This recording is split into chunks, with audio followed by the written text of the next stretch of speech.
Hello dear friends, मैं doctor Abha Gupta, associate professor home science, government Meera girls college Udaipur.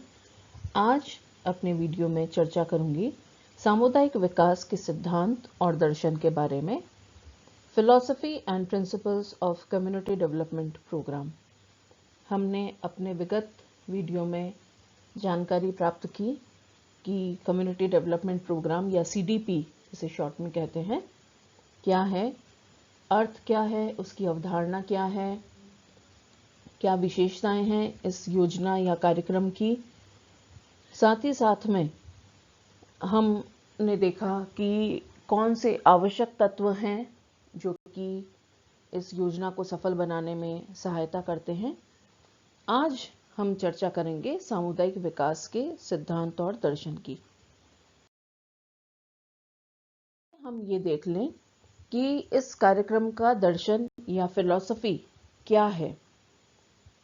सर्वप्रथम अनुभूत आवश्यकता, felt needs of the people.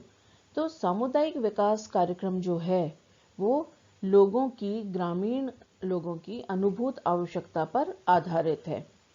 अब अनुभूत आवश्यकताओं में आवश्यक नहीं है कि कई बार लोगों को आवश्यकताएं होती हैं परंतु उन्हें पता ही नहीं होता कि ये भी मेरी कोई आवश्यकता है या इसे भी मुझे एक्सप्रेस करना चाहिए। तो सर्वप्रथम ग्रामीणों को उनकी आवश्यकताओं को अनुभव करना भी सिखाया जाता है, उनकी समस्याओं को पहचानना बताया जाता है। कई बार लोगों को पता ही नहीं होता है कि अच्छा ये भी एक समस्या है, वो उसे अपने एक डे टू डे रूटीन का पार्ट ही मान लेते हैं। ये पानी तो भाई कम ही सप्लाई होगा, या सड़कें तो ग्रामीण क्षेत्र है तो टूटी ही रहेंगी। कई चीजें जो है वो ऐसे ही जीवन का एक अंग मान लेते हैं।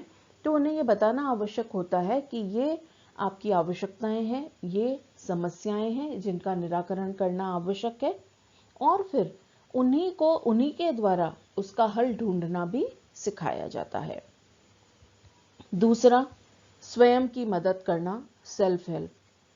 आज के वर्तमान परिवेश में यह बहुत आवश्यक हो गया है कि जब हम अपनी आवश्यकताओं का अनुभव करते हैं, समस्याओं को आइडेंटिफाई कर लेते हैं, उसके बाद में अपनी मदद भी हम स्वयं करें। हम दूसरों पर या परावलंबी होकर के न रहें, स्वावलंबी बने। ग्रामीण जनता को अपने कार्य स्वयं करने के लिए प्रेरित किया जाता है। उन्हें यह सदैव स्मरण रखना चाहिए कि God helps those who help themselves.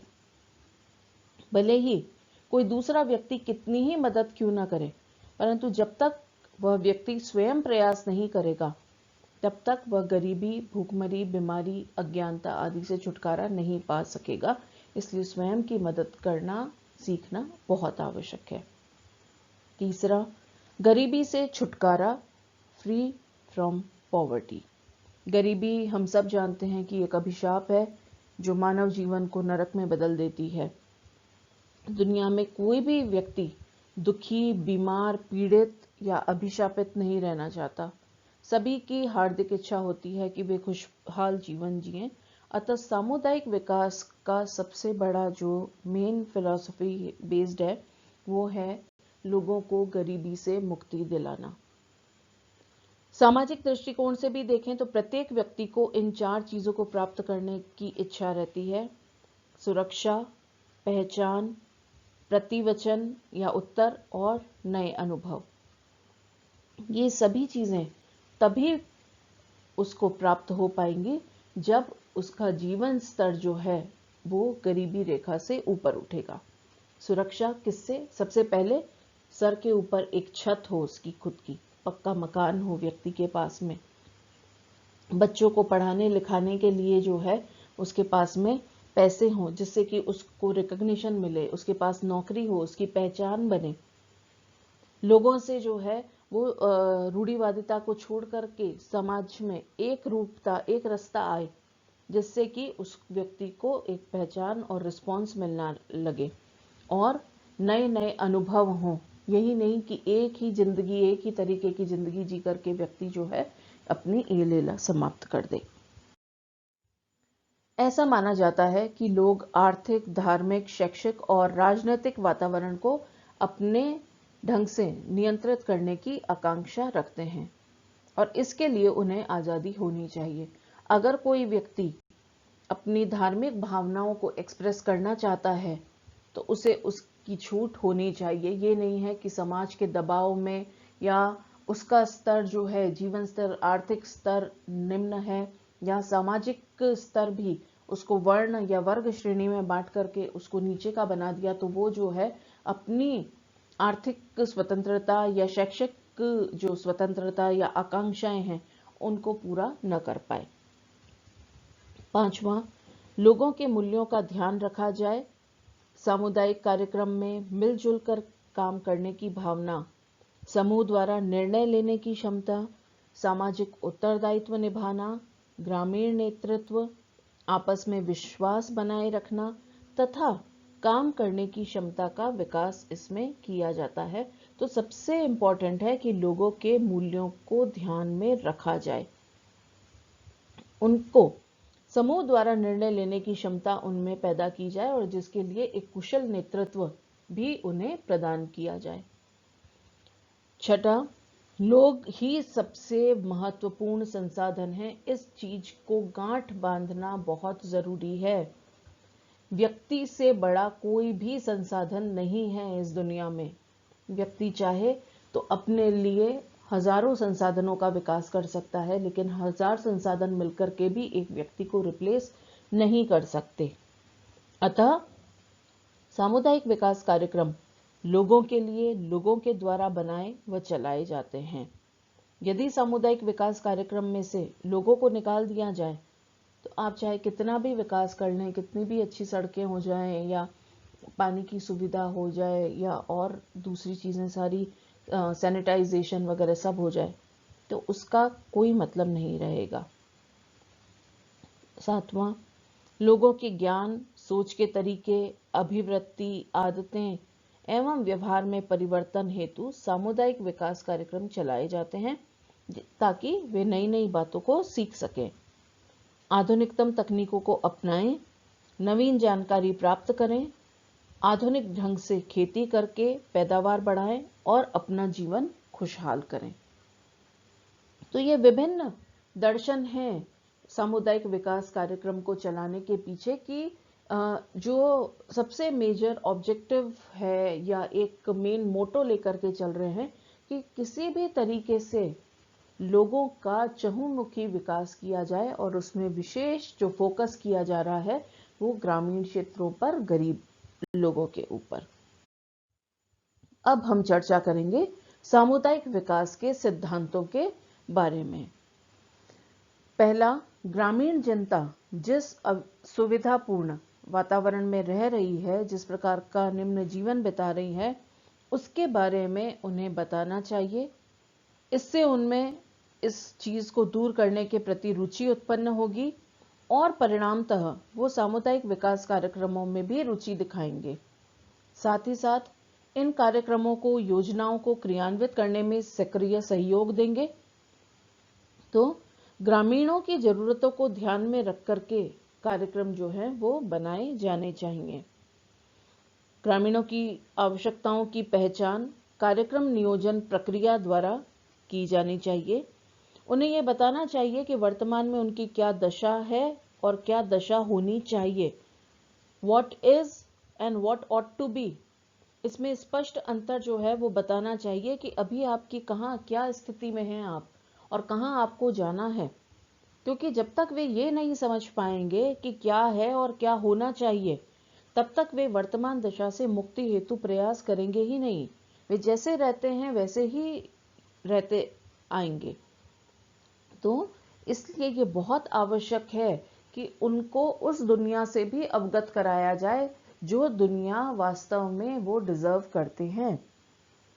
Second है, असंतुष्टि या डिसकंटेंट को अवश्य उजागर करना चाहिए। ये नहीं कि अगले की हाँ में हाँ मिला करके आप काम करते रहें, आप पर किसी तरीके की का कोई दबाव बनाया जा रहा है या किसी एक ही तरीके की जीवन जीने के लिए आपको अगर मान लीजिए प्रेशराइज किया जा रहा है, तो आप उसके लिए अपनी असंतुष्टि, अपना डिस्कम्फर्ट जो है वो व्यक्त करें।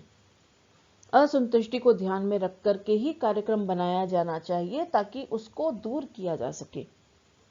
जैसे गांवों को सड़कों से जोड़ना, सिंचाई हेतु नलकूप, पोखर, तालाब, नहर आदि का निर्माण करना, स्वच्छ पेयजल हेतु हैंडपंप लगवाना, स्वास्थ्य के लिए अस्पताल खुलवाना, शिक्षा के लिए स्कूल खुलवाना आदि।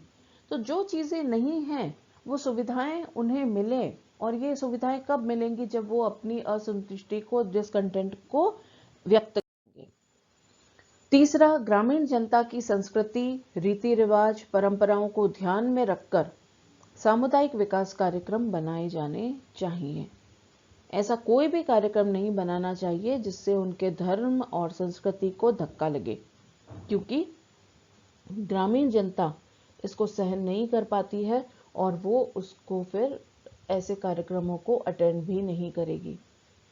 ये हमारी बहुत बड़ी खूबी है कि ग्रामीण जनता आज भी हमारी संस्कृति को, रीति रिवाजों को और परंपराओं को संजोए हुए है, और वे काफी कट्टर हैं इस चीज को लेकर के। इसलिए उनकी भावनाएं आहत ना हो, इसका पूर्ण ध्यान रखा जाना चाहिए। मान लीजिए कि कोई योजना ऐसे समय में चलाई जाती है जब उनके फसल जो है वो काटने का टाइम है, तो नेचुरली वो आपको जो है वो उस समय ध्यान नहीं देंगे। या कोई त्योहार है, जैसे कि मेवाड़ क्षेत्र में गौरी का समय है, और उस समय अगर आप योजना चलाते हैं तो वो सफल नहीं होगी। क्यों? क्योंकि उस समय पूरा ग्रामीण समुदाय जो है वो उसमें पूर्ण रूप से व्यस्त रहता है। ऐसे ही सामुदायिक विकास कार्यक्रम औपचारिक तथा अनौपचारिक दोनों ही विधियों में संचालित किए जाने चाहिए। औपचारिक मतलब बैठकें हो, समूह चर्चा हो, और उसके लिए जो भी लिखा पढ़ी करनी है उस तरीके से, या उनको डॉक्यूमेंट्री दिखा करके बताई जाए। ये हुआ आपका औपचारिक। अनौपचारिक के अंतर्गत कुछ नुक्कड़ नाटक करके उनमें अवेयरनेस या जागरूकता लाई जाए, या कुछ पपेट शो, कठपुतली का खेल है, लोक पारंपरिक गीत हैं, उनका प्रयोग किया जाए। तो इस तरीके से अलग अलग दोनों फॉर्मल इनफॉर्मल मेथड्स जो हैं वो यूज लिए जाने चाहिए। इसमें गांव के लोगों को महत्व दिया जाना आवश्यक है, अन्यथा कार्यक्रम नियोजन, क्रियान्वयन एवं मूल्यांकन में भारी कठिनाइयों का सामना करना पड़ेगा। तो बहुत आवश्यक है कि गांव के लोगों को सर्वोपरि रखा जाए। ऐसा नहीं है कि शहर से आकर के योजनाएं जो लागू करने वाले हैं वो अपना प्रभुत्व उनके ऊपर दिखाने लगे। व्यक्ति को उनके लेवल तक जाकर के उनमें सम्मिलित होकर उनसे वार्तालाप करके एक संवाद स्थापित करना चाहिए, और फिर ये कार्य जो है इसकी क्रियान्विति की जानी चाहिए। ऐसे ही ग्रामीण जनता तथा प्रसार कार्यकर्ताओं के मध्य मधुर संबंध होने चाहिए, जिससे कि कार्यक्रम सुचारू ढंग से चल पाए।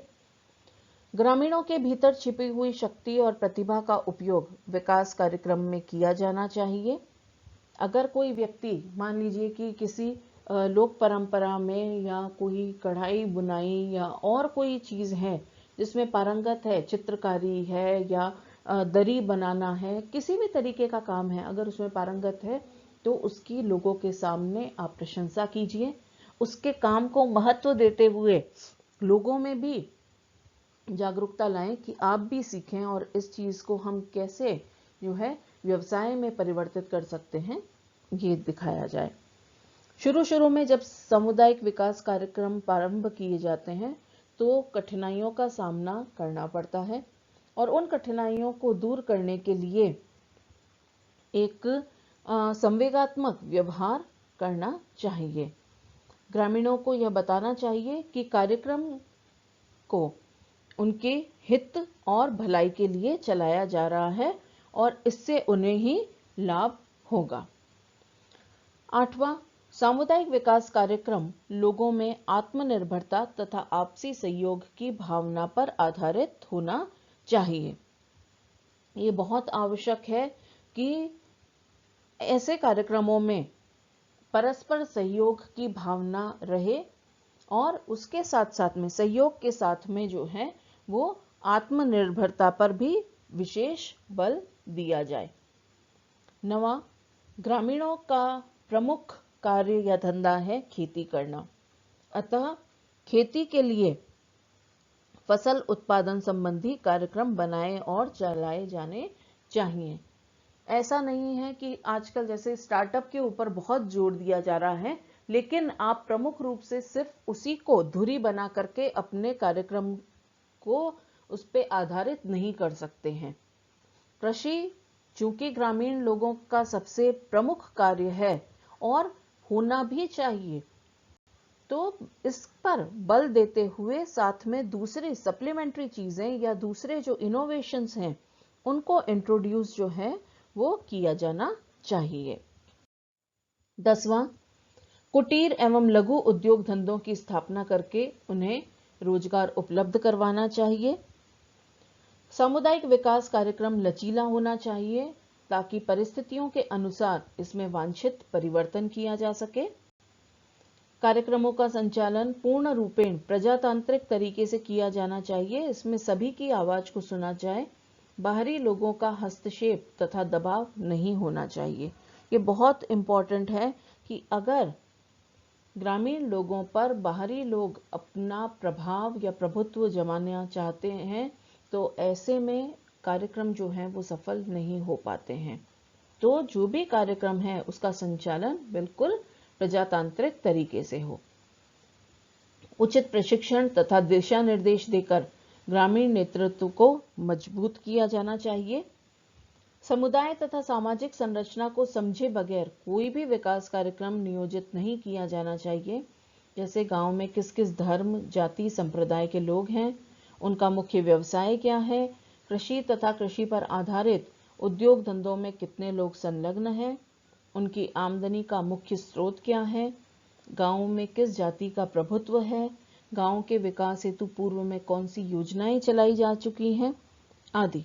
तो इस तरीके से बहुत सी चीजें हैं जो कि व्यक्ति को ध्यान में रखनी चाहिए इस योजना को लागू करते समय, क्योंकि ये छोटी छोटी बातें अगर ध्यान में नहीं रखी तो उनकी भावनाएं बहुत जल्दी आहत हो सकती हैं और कार्यक्रम जो है वो असफल बन सकता है।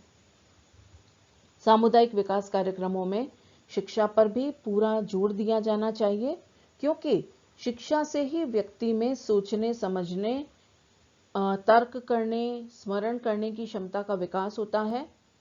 शिक्षा से ही लोगों का भी विकास होता है और उनकी मानसिकता को परिवर्तित किया जा सकता है। तो जहां हम एक तरफ कृषि पर बल दें, पर साथ ही साथ में हम शिक्षा का भी महत्व उनको समझाएं कि कृषि के साथ साथ में अगर व्यक्ति शिक्षित भी है तो वो नए नए नवाचार करके अपने कृषि उत्पादन को दुगना तिगुना कई गुना बढ़ा सकता है।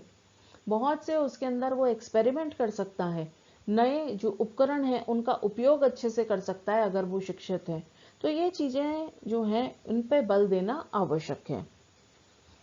ऐसे ही सामुदायिक विकास कार्यक्रम में निरंतर प्रयास, कंटिन्यूअस एफर्ट की बहुत ही अधिक आवश्यकता है। प्रसार कार्यकर्ता को सदैव ही क्रियाशील प्रयासरत रहना चाहिए। जब एक उद्देश्य की प्राप्ति हो जाए तो नवीन उद्देश्यों का निर्धारण करके उन्हें पूरा करने का प्रयास करना चाहिए। ऐसा नहीं कि भाई हम तो एक उद्देश्य लेकर के चले थे, ये उद्देश्य पूरा हो गया और यहाँ विकास जो है वो समाप्त हो गया, नहीं। क्योंकि कभी भी विकास जो है ये एक डायनेमिक प्रोसेस है, गतिशील है, कभी भी समाप्त नहीं होता, कभी भी खत्म नहीं होता। एक चीज की आवश्यकता की पूर्ति होती है तो दूसरी आवश्यकताएं वैसे ही उठ करके आ जाती हैं। तो छोटे छोटे ऑब्जेक्टिव्स बना करके, छोटे उद्देश्य बना करके उनकी क्रियान्विति प्रारंभ करें और इस तरीके से बहुउद्देशीय योजनाएं जब बनती हैं तो आपको अपने एक प्रमुख उद्देश्य तक पहुंचने में सहायता करती है। तो इस प्रकार से बच्चों आज हमने देखा कि सामुदायिक विकास कार्यक्रम जिसका दर्शन प्रमुख रूप से गरीबी को हटाना है, लोगों को स्वावलंबी बनाना है, लोगों को उनकी आवश्यकताओं का बोध कराना है। इसी तरीके से उसके जो सिद्धांत हैं इस कार्यक्रम के, उसमें भी कार्यक्रमों का संचालन लोगों की रीति रिवाजों, उनकी सांस्कृतिक भावनाओं आदि को ध्यान में रखते हुए उनमें अपने पैरों पर खड़े होने की क्षमता, निर्णय लेने की क्षमता, नेतृत्व कुशल बनना, ये सारी चीज़ें जो हैं इसके अंतर्गत आती हैं। बहुत धन्यवाद आपका।